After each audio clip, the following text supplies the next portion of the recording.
சமையல் கலைஞரான மாதம்பட்டி ரங்கராஜ் அவருடைய இன்ஸ்டாகிராம் பேஜ்ல ஜாய் கிறிசல்டா குறித்து ஒரு போஸ்டர் ஷேர் பண்ணியிருக்காரு.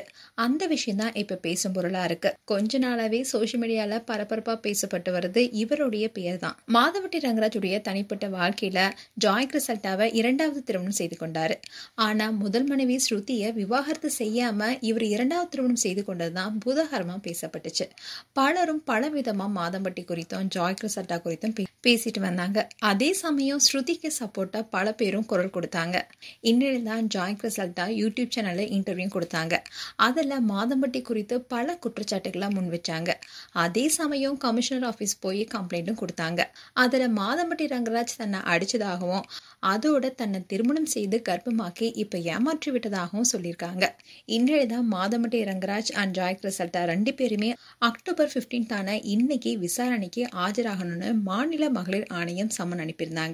ரெண்டு பேரும் தனித்தனியாகவும் ஒன்னாகவும் மாநில மகளிர் ஆணைய தலைவி குமாரி விசாரணை நடத்த உள்ளதாகவும் அனைத்து ஆதாரங்களையுமே கொண்டு வரும்படி அறிவுறுத்தியிருந்தாங்க. இந்நிலையில இத்தனை நாளா அமைதியா இருந்த மாதம்பட்டி ரங்கராஜ் இதுவரைக்கும் ஜாய் கிறிசல்டா குறித்து எந்த ஒரு விஷயத்தையுமே சோசியல் மீடியால பகிரவே இல்லை. இந்த சூழல தான் இன்னைக்கு அதிரடியா ஒரு போஸ்ட் போட்டிருக்காரு. அதுல அவர் என்ன சொல்லியிருக்காருன்னா, நீதிமன்றத்துக்கு வெளியில திருமதி ஜாய் கிறிசல்டா எழுப்பிய தற்போதைய சர்ச்சையை தீர்த்து வைக்கணும்னு பல பேரும் என்கிட்ட கேட்டுட்டு வராங்க. நீதித்துறை செயல்பாட்டுல எனக்கு ரொம்ப நம்பிக்கை இருக்கு என்பதனாலையும் சட்டத்தின்படி உண்மை நிலைநாட்டப்படும். இந்த சர்ச்சையை நான் தீர்க்க தான் நான் மாண்புமிகு சென்னை உயர்நீதிமன்றத்தை அணுகியிருக்கேன் என்பதையும் திட்டவட்டமா கூற விரும்புறேன். இந்த பிரச்சனை தொடர்பா எந்த ஒரு ஊடக விசாரணையிலோ இல்ல பொது விவாதத்திலயோ நான் ஈடுபடவோ ஊக்குவிக்கவோ இல்ல பதிலளிக்கவோ நான் விரும்பல. ஆன்லைன் ஊடகங்கள் மீது எனக்கு ரொம்பவே மரியாதை இருக்கு.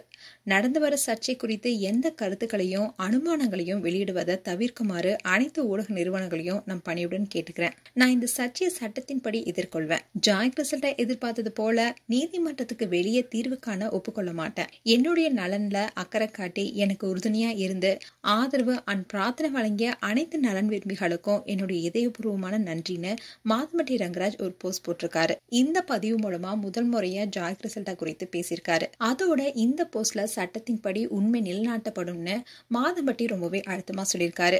அதே மாதிரி ஜாய் கிறிசல்டா எதிர்பார்த்த மாதிரி இந்த விஷயத்துக்கு நான் தீர்வு காண விரும்பலன்னு சொல்லியிருக்காரு. சோ சட்டப்பூர்வமா எது நடக்குதோ அதை சந்திக்க தயாரா இருக்காரு மாதம்பட்டி ரங்கராஜ். அண்ட் ஜாய் கிறிசல்டா இது வரைக்கும் அவங்க பக்கம் இருக்கிற நியாயத்தை சொல்லிட்டு வராங்க.